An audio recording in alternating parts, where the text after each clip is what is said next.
Good morning, students. Today's topic is word substitution. One word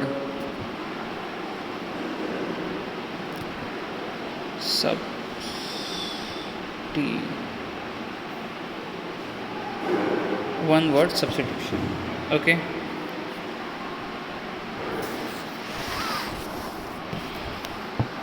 What is one word substitution? Basically, one word substitution means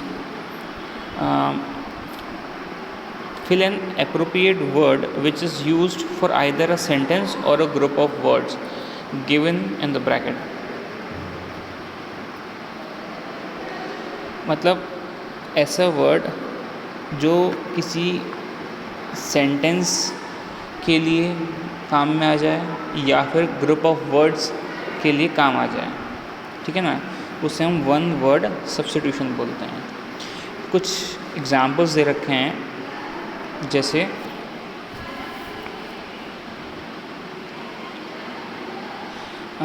home of a dog, home of a dog. अब हम बोलेंगे, अगर ये पूरा अगर नहीं बोलना है कि होम ऑफ अ डॉग, तो वन वर्ड इसको डिस्क्राइब करेगा, वो क्या है?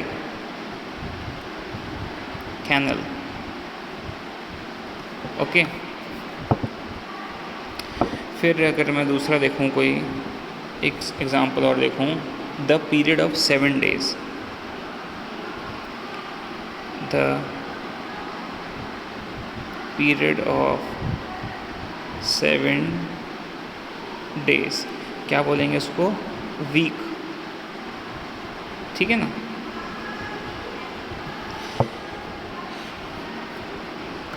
अगर हमको बोलना अ चाइल्ड, छोटे बच्चों को कुछ डिस्क्राइब करना है ना, तो हम बोलेंगे किड, ठीक है। अगर हम बात करेंगे फादर एंड मदर, अगर हम फादर एंड मदर दोनों बोलते रहें, उसकी बजाय हम उसकी प्लेस पे हम एक सिंगल वर्ड बोल देंगे, और वो वर्ड क्या है हमारा? पेरेंट्स, है ना। तो ऐसा कोई भी वर्ड जो रिप्लेस करे पूरे एक सेंटेंस को या फिर रिप्लेस करे ग्रुप ऑफ वर्ड्स को, उसे हम वन वर्ड सब्स्टिट्यूशन बोलते हैं, है ना। एग्जाम्पल हमने देखा ही है, the period of 7 days, week, a child है, उसको हम किड बोलेंगे। मदर एंड फादर सिर्फ अगर यही मैं बोलता रहा हूँ, उसकी जगह पे मैं क्या बोल सकता हूँ? पेरेंट्स बोल सकता हूँ, ठीक है। नेक्स्ट एग्जांपल देखते हैं। देखिए,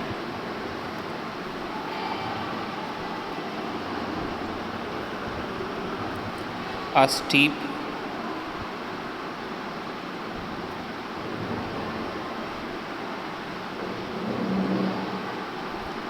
high rock,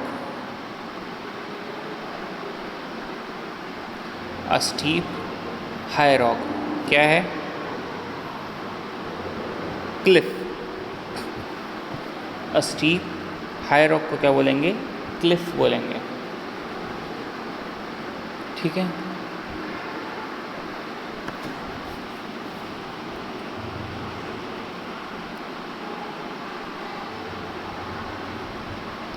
A hollow space,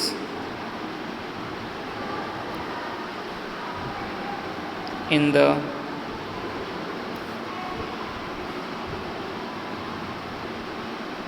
surface,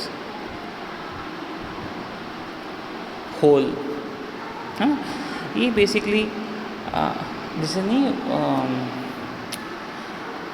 generally हम जब कॉमन लैंग्वेज में हम जो कॉन्वर्सेशन करते हैं तो हम इतना लंबा लंबा नहीं बोलते हैं कि स्टीप हाई रॉक, नहीं, इतना नहीं बोलेगा। हम बोलते हैं क्लिफ बोल रहे हैं, हमें पता है क्लिफ क्या होता है, मतलब पहाड़ी होती है, एक पहाड़ जो होता है थोड़ा सा, मतलब चोटी बोल दो या फिर उसको एंड पॉइंट की भाई उसके बाद तो खाई है ना, तो मतलब चोटी एक तरीके से वो क्लिफ हो जाता है। फिर कहीं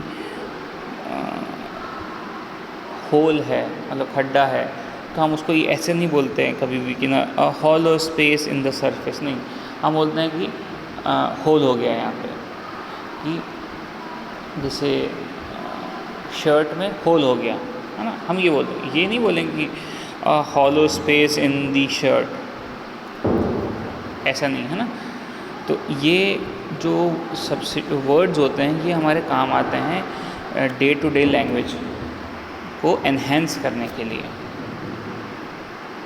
जो हमारी डे टू डे लैंग्वेज होती है उसको हमें अगर एनहेंस करना है तो हम ये जो वर्ड्स हैं हम ये काम में लेते हैं, ठीक है ना।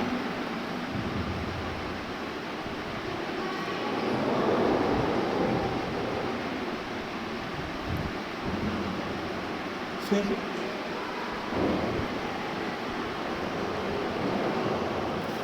नेक्स्ट में बात करता हूँ, जैसे ये बेसिकली के एग्ज़ाम्पल्स ही हैं, इसमें समझाने वाला कोई एक्सप्लेनेशन पार्ट नहीं है, इसमें आपको ध्यान ही रखनी है, चीज़ों को याद ही रखना है। आप अब ये आपके कितने हैं वर्ड्स, ये आपके वर्ड्स हैं, मतलब 90 वर्ड्स, 90 सेंटेंस हैं, तो इनको आपको 2 to 3 टाइम्स इसको रीड करना पड़ेगा। जब तक आप रीड नहीं करोगे ना तब तक क्या होगा ना, आपको ये ध्यान नहीं रहेंगे।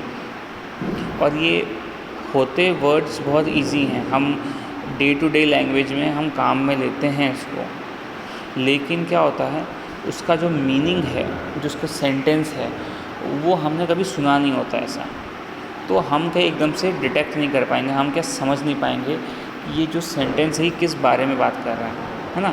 तो इसीलिए उस कन्फ्यूजन को ख़त्म करने के लिए हमें क्या करना पड़ेगा, हमें ये जो 10 सेंटेंसेस हैं इसको एक बार रीड करना पड़ेगा, और सॉरी 10 नहीं है 90 है, 90 सेंटेंसेस को रीड करना पड़ेगा 2 to 3 टाइम्स, ठीक है। चलिए अभी काम करके देखते हैं, हम एक्सरसाइज 1 करते हैं, ठीक है ना।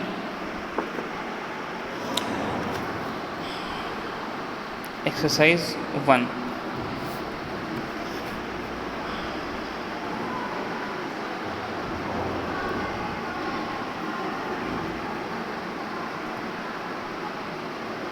एक्सरसाइज 1 देख लो।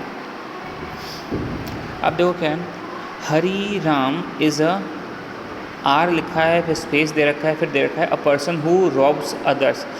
अब किसी को रॉब करने वाला, मतलब किसी को लूटने वाला क्या होगा, रॉबर ही होगा, है ना।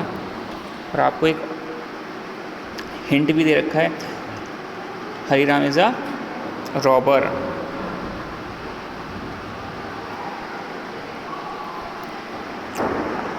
Next, he was suffering from an a dash, मतलब एनी इलनेस, तो वही सफरिंग फ्रॉम इलनेस को हम क्या बोलते हैं, एलमेंट भी बोलते हैं। इलनेस को एलमेंट भी बोलते हैं, है ना, AILMENT, एलमेंट, ठीक है।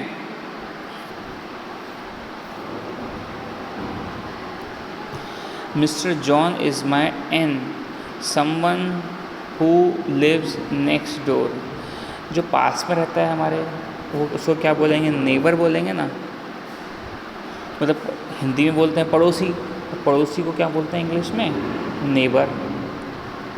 तो क्या mister John is my neighbour.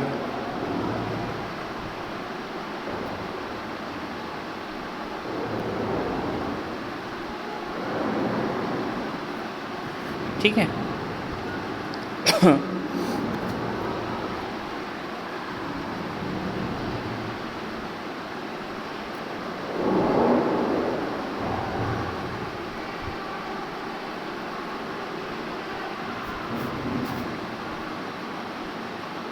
Next fourth वाला देखते हैं अपन, 1 मिनट रुकिए मैं रब कर दूं।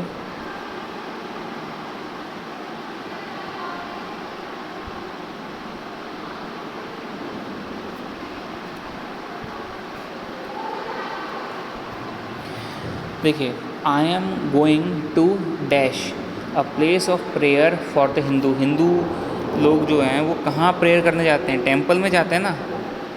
तो क्या है? I am going to temple.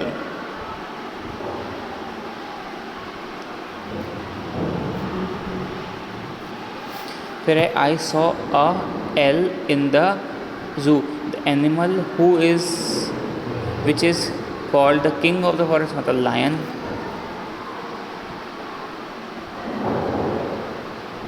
अब ऐसे मत कर देना कि एल है तो एल से तो लिजर्ड भी होती है, नहीं, आपको ये सेंटेंस पढ़ना पड़ेगा कि उसके आगे क्या सेंटेंस दे रखा है, ठीक है ना।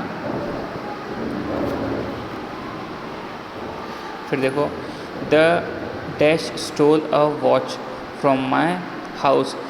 कोई अगर चोरी करता है तो उसे क्या बोलते हैं? थीफ बोलते हैं। अच्छा, थीफ और रॉबर में डिफरेंस होता है। थीफ क्या होता है? अकेले में चोरी करता है, आपको पता नहीं चलता उस टाइम पे।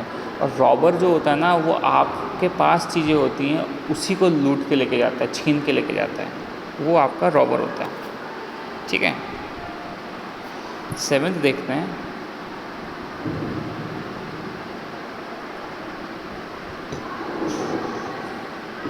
Mister Gupta is a dash in my school, a person who teaches in a school. अब कोई टीचिंग करता है स्कूल में तो उसे क्या बोलते हैं? टीचर।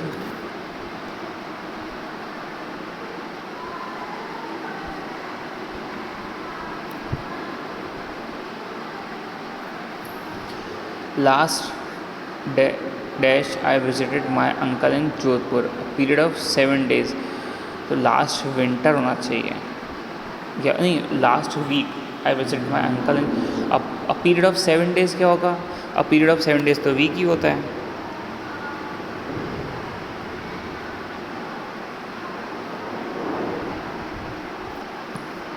फिर है Beena is a dash in the hospital, a lady who take care of patients at hospital. An से क्या होगा? नर्स। वही नर्स ही जो होती है वही तो देखभाल करती है ना आपकी हॉस्पिटल में।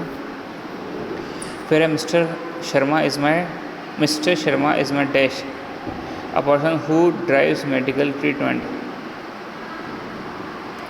डॉक्टर। मेडिकल ट्रीटमेंट कौन करता है?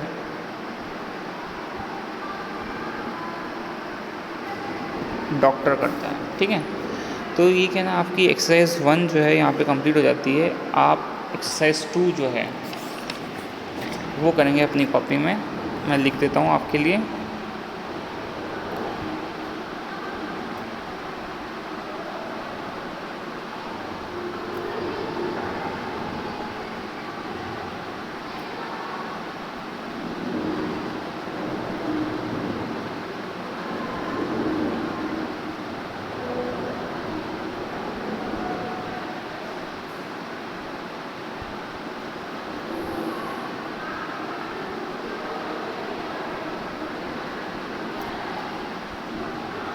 ठीक है, हो एक्सरसाइज 2 जो है वो आपका होमवर्क है, तो आप इसको कॉपी में करिएगा। और फिर क्या है ना, अगर आपको कोई प्रॉब्लम आए तो आप मुझसे पूछ लेना। और आज